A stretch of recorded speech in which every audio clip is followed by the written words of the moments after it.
व्हायचंय भान इतकी घाई काय.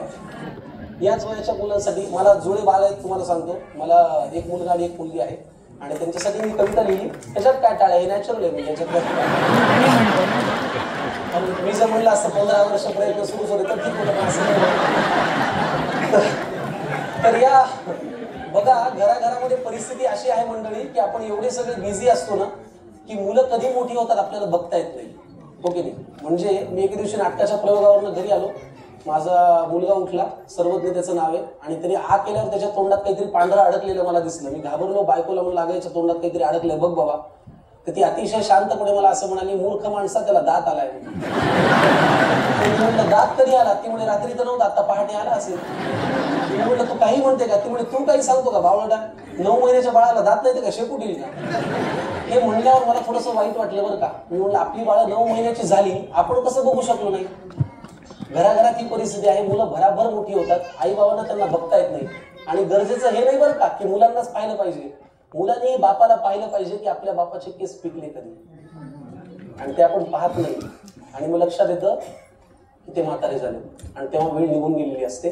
म्हणून लिहिलं, मोबाईल बंद ठेवा, प्रत्यक्ष ऐकण्यात एक वेगळा आनंद आहे. आणि तुम्ही प्रत्यक्ष ऐकून तुम्हाला आनंद मिळतोय का बघा. मी असं लिहिलं होतं की ह्याच वयाची मुलं आहेत माझी, 3 वर्षाचे एक जुळे. मोठं व्हायचं वाहन इतकी घाई काय. अरे आत्ता नव्हे का, काही महिन्यांपूर्वी जन्म तुमचा झाला. शांतपणे ऐका, बघा आवडते का. आत्ता नव्हे का, काही महिन्यांपूर्वी जन्म तुमचा झाला, रात्री 1:40 तुम्ही मला बाबा केला. आत्ता नव्हे का, काही महिन्यांपूर्वी जन्म तुमचा झाला, रात्री 1:40 तुम्ही मला बाबा केला. 9 महिने त्या गोड बातमीतच मी अजूनही सुखावतोय. इकडे बोळक्यात तुमच्या वर खाली दुधी दाट डोकावतोय. बरं खोटं रडून बोलवता येते आता जवळ तुम्हाला माय. मोठं व्हायचंय वाहन इतकी घाई का. कळायला लागलं तुम्हाला कुठल्या बटनाने म्युझिक वाजतं. कळायला लागलं रे तुम्हाला कुठल्या बटनाने म्युझिक वाजतं. किती चावी दिल्यावर टाळ्या पिटणारं भावलं नाचतं. पेज नको तुम्हाला आता ताटातला हवं असतं. जाणलं तुम्ही अंधार केला तरी खोलीत घाबरायचं नसतं. बरं दुडदुडत येऊन दाराशी तुम्ही करता टाटा बाय. मोठं व्हायचंय वाहन इतकी घाई काय. बरं भरभर धावाल तुम्ही, उचलून आम्ही कोणाला घ्यायचं. 12वीच्या पोराला घेता येतं का. बापाची यातना ही. भरभर धावाल तुम्ही, उचलून आम्ही कोणाला घ्यायचं. स्पष्ट बोलाल तुम्ही, बोबडा आम्ही कोणाशी बोलायचं. भरभर धावाल रे तुम्ही, उचलून आम्ही कोणाला घ्यायचं. स्पष्ट बोलाल तुम्ही, बोबडा आम्ही कोणाशी बोलायचं. हळूहळू सुटेल तुमची दुपट घुटी लंगोटी. येणार नाही ना मग चिवकाऊ दाणा खाण्यासाठी. मग बोट सोडूनही पडेल तुमचं आता घराबाहेर पाय. मोठं व्हायचंय वाहन इतकी घाई काय.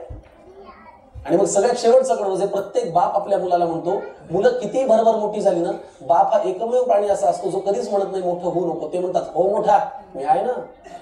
म्हणून बापाच्या पॉइंट ऑफ व्ह्यूने लिहिलं की मोठं व्हायला ना नाही बरं, मोठे मोठेच व्हा. मोठं व्हायला ना नाही बरं, मोठे मोठेच व्हा. पण अधून मधून थोडं वळून मागे पाहत जा.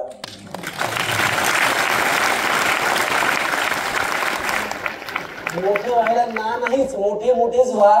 पण अधून मधून थोडं वळून मागे पाहत जा. कारण भरभर धावत सगळेच आपण खूप मोठे होतो, पण बाळ मोठं होताना मात्र बाबा लहान होतो.